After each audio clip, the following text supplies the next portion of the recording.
जो हमें ये खूबसूरत दिन बख्शा कि हम उसके जन्मदिन को बड़ी खुशी से, बड़ी शादमानी से, बड़ी आज से इनकसारी और मोहब्बत के साथ सेलिब्रेट कर सके।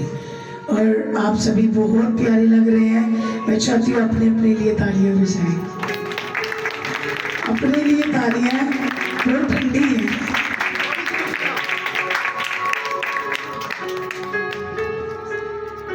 आज हमारे प्यारे यीशु मसीह की सालगिरह है, जो सारे मुल्क बल्कि और अक़वाम में भी इस बर्थडे को सेलिब्रेट किया जा रहा है। और आज के दिन को एक बड़ा दिन भी कहा जाता है। ये बड़ा दिन हमारी जिंदगियों में एक बड़े जलाल को जाहिर करता है, उसके बड़े गहरे मस्सा को जाहिर करता है, उसकी बड़ी गहरी हज़ूरी को जाहिर करता है। और इस दिन पूरी दुनिया के लिए एक बड़ा काम होगा जो आप और मैं बल्कि सभी जानते हैं कि आज के दिन हमारा मनुष्य हमारे लिए पैदा होगा। आमीन।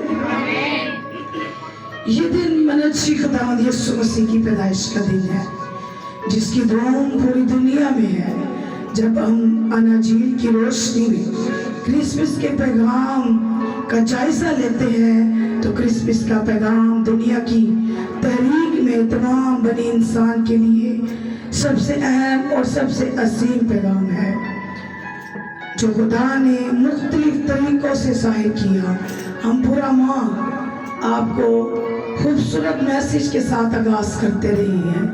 सबसे पहले आज के दिन की तहरीक के मुतालिक मुतालिया किया, मजूसियों के किरदार के बारे में बताया, फरिश्तों के किरदार के बारे में बताया और अलीशबा और ज़करिया के किरदार के बारे में बताया, मुक़द्दस मरियम, मुक़द्दस यूसुफ के बारे में। यानी कि जितने भी बाइबल मुक़द्दस में कैटेगरीज थी, किरदार थे, आज के दिन के तौर पर उन सब के बारे में हमने आपको खूबसूरती से पैगाम सुनाया, ताकि हम जान सके कि आज का दिन जो खूबसूरत दिन है हम उसको क्यों मनाते हैं। और इस दिन की जो पेशन गोइयाँ थी, बार बार कहते हैं कि बहुत से नबियों पैगम्बरों ने इस बात की पेशन गोई की कि वो एक वारिस से पैदा होगा और रूह कुदस की कुदरत से पैदा होगा। और वो आज का दिन है कि वो एक वारिस से और उसी रूह कुदस की कुदरत से पैदा हुआ, एक अजायब तरीके से पैदा हुआ, और जिसके लिए कोई महल, कोई घर, कोई भी ऐसा खूबसूरत कमरा, कोई अच्छी जगह नहीं थी। आइए कलाम मुक़द्दस को खोलिए और देखेंगे आज की खूबसूरत आयत को। मेरे साथ मुक़द्दस लूका रसूल की अंजील उसका 2 बाब उसकी 7 आयत को देखेंगे।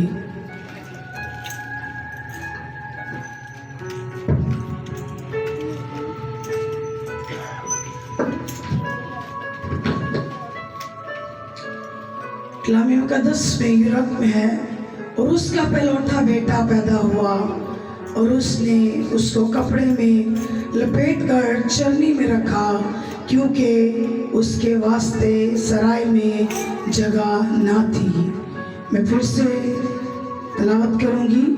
और उसका बेटा और उसका पहलौठा बेटा पैदा हुआ और उसने उसको कपड़े में लपेट कर चरनी में रखा, क्योंकि उसके वास्ते सराय में जगह न थी।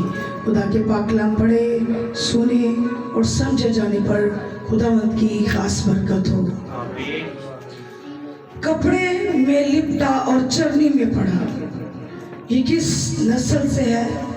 कोई जानता है? यीशु किस नस्ल से है? कौन से घराने से है? ये ताल्लुक रखते हैं।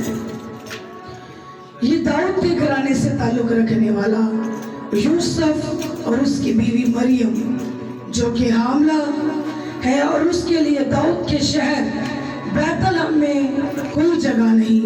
ये हैरानकुन बात है।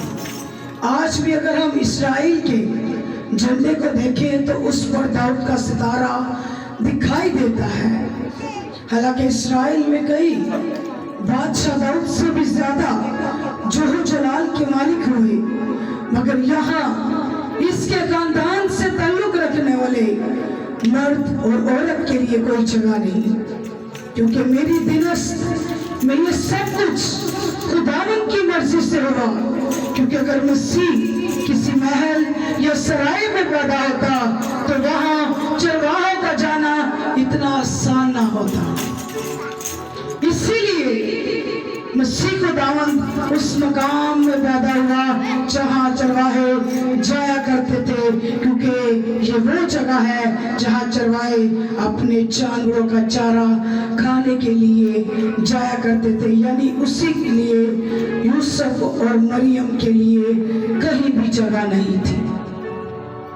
जब वक्त पहुंचा मुकस्सा मरियम के लिए कि वो एक दर्द के साथ थी और वो उसको कोई भी जगह ना मिली, ऐसी जगह ना मिली कि जहां पर इस मनुष्य की खूबसूरत पैदाइश हो सके। यहाँ पर पढ़ा कि उसके लिए कोई सराय में जगह ना थी। हमारे बच्चे अगर पैदा होते हैं तो वो बड़े खूबसूरत घरों में, अच्छे हॉस्पिटल्स में, अच्छी जगह में और अच्छी डेकोरेशन के साथ। लेकिन यहाँ पर हमारा मनुष्य, हमारा खुदावन जो था, एक ऐसी जगह में पैदा हुआ जहाँ पर जानवरों को बांधा जाता है, जहाँ पर जानवरों की खुराक होती है, वहाँ पर उसकी पैदाइश हुई। और पूरी कायनात ने खुदावन यीशु की पैदाइश की तैयारी की। इस दुनिया में आए तो हमारे लिए भी खुदा ने सब चीजों का इंतजाम किया है। जिस तरह बाप ने अपने बेटे के सारे इंतजामात को बड़ी अच्छे तरीके से किया, वो जानता था, बाप सब कुछ जानता था, उससे कोई भी बात छुपी नहीं थी, उससे कोई भी काम छुपा नहीं था। वो जानता था कि मेरे बेटे की पैदाइश इस जगह पर होगी। वो जानता था कि उसके लिए कोई जगह नहीं है, क्योंकि वो खुद हमारे लिए एक जगह तैयार करने के लिए आया है। वो खुद हमें नजात देने के लिए आया है। ये जगह इस तरह की थी जहाँ पर हमेशा अंधेरा रहता है, जहाँ पर हमेशा तहरीकी छाई रहती है, जहाँ पर रोशनी की कोई किरण तक नहीं जाती। ये वो जगह है।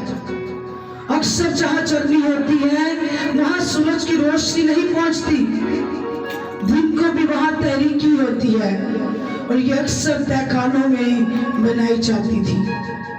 यीशु इसीलिए तहरीक में आया ताकि वो तहरीकी जिसने हमें अपने कंट्रोल में किया है उससे हमें छुड़ा ले।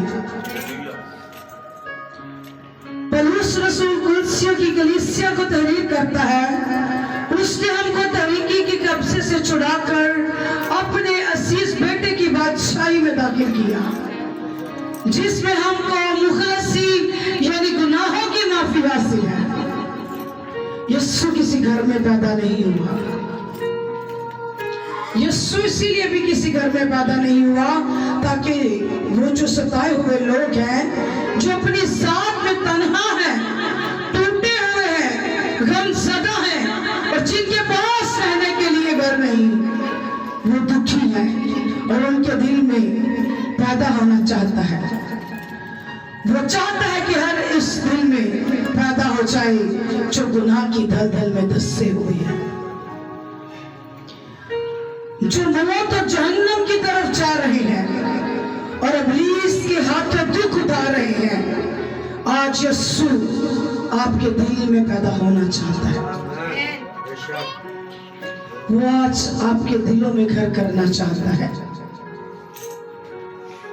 आज यीशु हर उस दिल में पैदा होना चाहता है जो गम, दुख, सदा है, ना उम्मीदी में है, परेशान है, बीमार की हालत में है, तहरीकी में डूबे हुए हैं, गुनाहों में फंसे हुए हैं। खुदावंद यीशु आज उनके दिलों में पैदा होना चाहता है। ये इंसान की पस्तहाली की तस्वर है कि जब इंसान गुनाह की वजह से पस्त हो गया, इंसान का वजूद जहन्नम के लिए तैयार हो जाता, जहां खौफ और पछतावा है। ये वो जगह है जहां इंसान खुदा से हमेशा हमेशा के लिए दूर हो जाता है। और वो चाहता है कि अपने दिल की हालत को समझे। वो हमें हमारे दिल से वाकिफ करवाना चाहता है। हमारे दिल भी उस चरनी की तरह है। हमारे दिल भी गम, गुस्से, तकरफे, जुदाइयां, लड़ाइयां, नफरतें, दुख, आंसू, तहरीकी और गंदगी भरी हुई है। हम भी उसी चरनी की तरह बेरौनक है। मगर जब यीशु चरनी में पैदा हुआ तो चरनी की खूबसूरती में इजाफा हो गया। उसी में जिंदगी आ गई और चरनी की अहमियत जो थी वो बढ़ गई। मजूसियों को सितारे ने वो जगह दिखाई जहां यीशु पैदा हुआ था। जब हमारे दिल के अंदर यीशु पैदा होता है और हमारी फितरत को रूह कुदस से तब्दील कर देता है तो हम भी यीशु की जिंदगी से भर जाते हैं। हम जिंदगी की रोटी को हासिल कर लेते हैं। यीशु ने कहा कि जिंदगी की रोटी मैं हूं जो आसमान से उतरी है। जो इस रोटी को खाता है वो कभी भूखा नहीं होता। मुबारक है वो जो रास्तबाजी के भूखे और प्यासे हैं, क्योंकि वो आसूदा होंगे। मेरे असीसों, यीशु को दिल की चरनी में पैदा होने दी। दिल का मतलब ज़मीर, शौर, या दूसरे लफ्ज़ों में हम कह सकते हैं कि यीशु को अपनी रूह का हिस्सा बनाया। उसको पाक रूह से अपनी रूह के साथ मिलकर गवाही दे ताकि वो हमारे दिलों में आ सके, ताकि वो हमारे दिल की चरनियों में आ सके, वो हमारे दिल को नया कर सके, क्योंकि वो दिलों को जांचने की कुदरत रखता है। वो दिलों में आता है। इसीलिए वो किसी भी अमीर घराने में पैदा ना हुआ। अगर हम मुकद्दस मरियम और मुकद्दस यूसुफ की तरफ देखें तो वो बहुत गरीब थे। उनके पास कुछ भी नहीं था। उनके पास अपने बेटे के लिए कुछ ना था। एक कपड़ा के साथ उन्होंने लपेट कर उसको चरनी में रख दिया।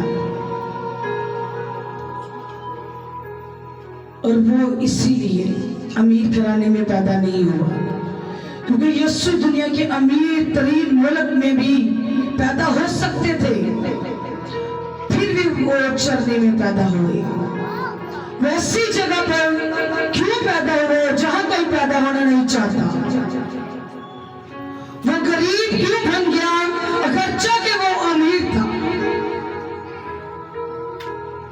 जिसके कंधों पर सल्तनत लिखी थी वो बादशाही के लिए था, और जिसके पास बादशाही हो, मेरा नहीं ख्याल कि वो गरीब होता है, वो अमीर होता है। फिर भी वो इस जगह पर पैदा हुआ। इस गहरे मुकाशफात को समझिए कि वो हमसे क्या समझाना चाह रहा है, वो हमें क्या बताना चाह रहा है। यीशु हमारी गुर्बत को खत्म करने के लिए गरीब बन गया ताकि हम उसकी गरीबी के बारिश अमीर हो जाए और खुदा की तमाम बरकत से वाला माल हो जाए। पर हम क्या करते हैं? हम उसकी रूहानी बरकतों को नहीं लेते, दुनियावी चीजों के पीछे भागते हैं। उसने हमारे लिए ये फिदिया दिया है, उसने हमारे लिए कफारा दिया है। उसने कहा क्योंकि तुम में हमारे खुदावंद यीशु मसीह के फजल को जानते हो कि वो गर्चा दौलतमंद था मगर तुम्हारी खातिर गरीब बन गया ताकि तुम उस गरीबी के सबब से अमीर बन जाओ, दौलतमंद बन जाओ। वो हमें दौलतमंद बनाने के लिए उस अजायब जगह पर पैदा हुआ जहां पर हम अपने बच्चे को खड़ा होना भी नहीं पसंद करते। वहां पर चाना स्मेल आती है, वहां से जानवर होते हैं, वहां पर बदबू होती है, लेकिन वो मनच्ची, वो नजात दहिंदा आपका और मेरा खुदावन उस जगह पर पैदा हुआ। आज उसके गहरे भेद को जानिए कि वो चाहता है कि वो चरनी में ही हर साल ना पड़ा रहे, बल्कि हम उसकी पैदाइश की आमदसानी को अपने दिल में बसा करें, अपने दिल को नया करें, अपने दिल से हम अमीर हो जाएं, उसकी रूहानी बरकतों को ले सके, उस रूह से भर जाए, उस मसा से भर जाए जिसके लिए वो इस जगह पर आया। तजस्सुम मसीह वो तजस्सुम होकर आया है।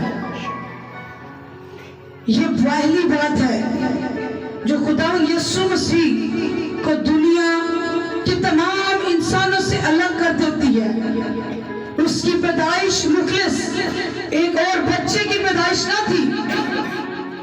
सच्चाई ये है कि मसीह बेतलहम